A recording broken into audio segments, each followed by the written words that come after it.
Here we go. We got question number 10, and here's one of these weird ones. It says, how did geography influence, that means affect, the early economic development of New York, Boston, and Charleston? So this is a city up in the north. Boston is up in the north. And of course, Charleston is down in South Carolina, down in the south. So let's take a look at this. It says long coastlines. Okay, New York's on the coast, on the Atlantic Ocean. Boston's on the Atlantic Ocean. Charleston's on the Atlantic Ocean. It says long coastlines offered abundant natural resources.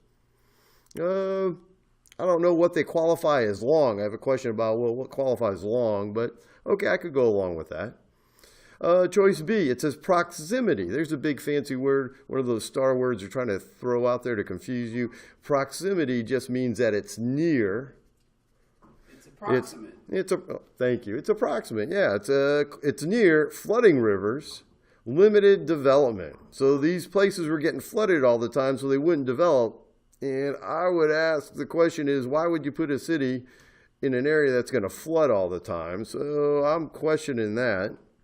Look at choice C. It says natural harbors provided access to markets. Well, these are all on the ocean. They all got harbors.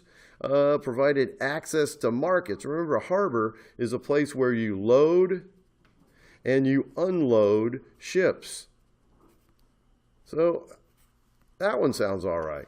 Look at this one. Extreme climates, limited productive activity. So in other words, the weather's really bad, right? Weather and climate are a little bit different, but extreme weather, limited productive activity.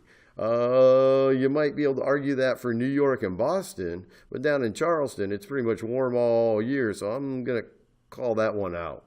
So as I'm looking at these, B doesn't really work either. You wouldn't set up a city where it's getting flooded all the time. I got A, long coastlines offered abundant natural resources, or C, natural harbors provided access to markets. There's a key here. Look at this right here, economic. They got the money in it. A market is a place where you're buying and selling things, right? I'm going to have to go with this one right here. I'm going to have to go with answer choice C.